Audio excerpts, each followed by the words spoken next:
They say property is power, and sometimes the quietest land holds the greatest surprise. Imagine waking up one Saturday morning, still snug in the blankets of your dreams, only to have that fragile tranquility shattered by an unexpected knock.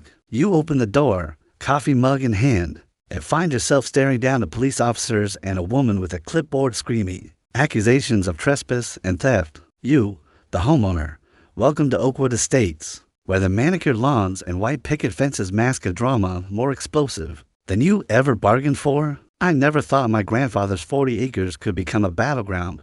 Peaceful hills, ancient trees, and a dam that slept quietly against the natural spring. This land was my sanctuary. But when the HOA showed up uninvited, bulldozers in tow, building 35 homes on my property without warning or consent, they awakened something powerful in me. They counted houses where I saw hills. They saw no dam, no heritage, no right. So I reminded them, today, I'll take you step by step through how an overzealous HOA turned my grandfather's land into a construction site only to watch their dreams float away under a surge of justice, from cease and desist letters to courtroom showdowns, from bulldozers to bursting floodgates. This is the story of how I reclaimed what was mine and taught a self-appointed ruler that power without permission can only end one way. Submerged. One. Inheriting the legacy. It began when I signed the deed 40 sprawling acres just outside the city limits, untouched since my grandfather's youth. My heart swelled as I drove the dusty gravel road, past rolling meadows, through stands of oak and maple, to a clearing where the old dam held back a crystal spring.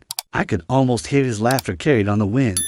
No bank loans, no mortgage, just me and the land that had whispered promises of peace through to world wars, the Great Depression, and the March of Progress. I unpacked the boxes in a cabin my grandfather built himself of hewn logs, stone fireplace, creaking pine floors. The ceilings were low enough to feel cozy and high enough to dream. I spent the week restoring fences, oiling windows, and painting the walls the pale green. I'd always imagined the dam, well, that waited, no rush. This was sanctuary. 2. The knock that started it all. Saturday dawn, crisp and clear, dew still clinging to blades of grass. I sipped coffee on the porch, unpacking a box of my grandmother's china when I heard the knock. Not urgent, just persistent. Curious, I set my mug on a crate and opened the door. Two sheriff's cruisers idled on the gravel, their lights pulsing without sirens.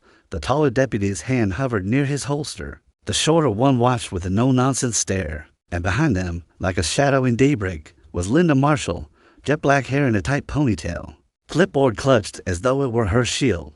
Her lips curled into a contemptuous smirk. "You don't belong here," she barked. "This is an upscale community. I need proof of ownership now." I blinked. "I'm sorry. Who are you?" "I'm Linda Marshall, president of the Crestview Heights Homeowners Association," she declared. "And you're far too young to own a home here. Our covenants ensure a certain caliber of resident." In my robe, clutching the coffee mug, I felt surreal, like I'd stepped into someone else's story. "I just moved in a week ago," I said. "Here's the deed."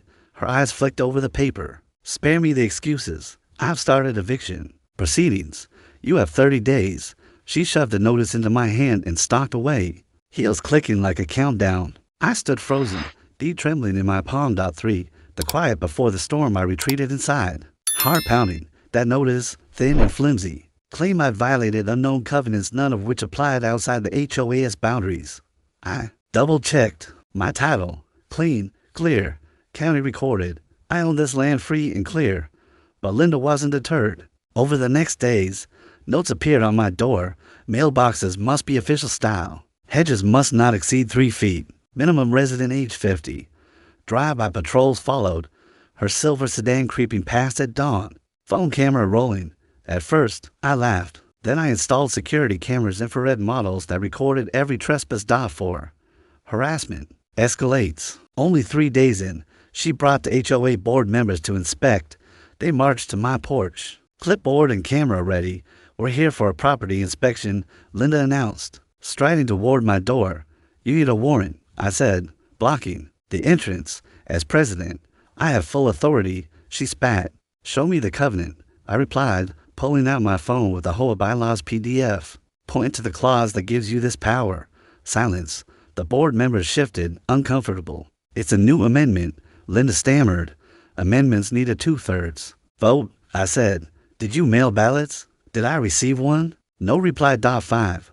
The fake eviction notice for days later. I found a county eviction notice taped to my door. Panic clawed at me until I noticed the formatting errors. I called the county clerk. No record of any filing. The notice was forged under Linda's name. That was the moment I realized this wasn't petty HOA conflict. It was fraud, trespass, harassment, and I had the evidence to prove it. 6. Rallying legal firepower, I called my real estate attorney, Alan. He pored over the fake notices, the security footage of Linda on my property, and my deed. This is textbook harassment and forgery, he said. We'll take this to criminal and civil court. Over the next week, I compiled security camera clips of Linda trespassing, copies of bogus HOA letters and eviction notices, bylaws and recorded amendments proving no age restriction, bank statements showing I paid off the house outright. Each file burned with the promise of justice. 7. The legal strike armed with evidence. Alan sent Linda a demand letter, cease and desist, plus surrender all forged documents. He also notified the HOA board of Linda's unauthorized actions and embezzlement. Suspicions. Days later, sheriff's deputies appeared, this time with arrest warrants. Linda had crossed the line. Forging legal documents to evict a homeowner is a crime. 8. The arrest. It was early afternoon when I saw the lights flashing on the HOA office lawn. Deputies led Linda out in handcuffs, still shrieking about protecting property values. Her clipboard lay abandoned at her feet. Someone in the crowd laughed, a cathartic release we'd all been holding. 9. HOA overhaul. At the next HOA meeting, neighbors packed the community center. Linda's absence was palpable. The interim president called a vote of no confidence. Unanimous. Board members apologized for their silence. They invited me to revise covenants, establish checks on presidential power, and restore trust. 10. The epilogue. A month later, I sit on my porch with that same coffee mug, watching the sunrise over the dam. The bulldozers are gone. The hills are silent. The HOA office hangs new signage, residents only with recorded deeds. My land is peaceful once more, a sanctuary reclaimed. 11. Call to action. If you've ever been bullied by those who crave power, smash that like button, share your own stories below, and subscribe for more tales of justice served. Because sometimes the quietest land can make the biggest splash. Asterisk.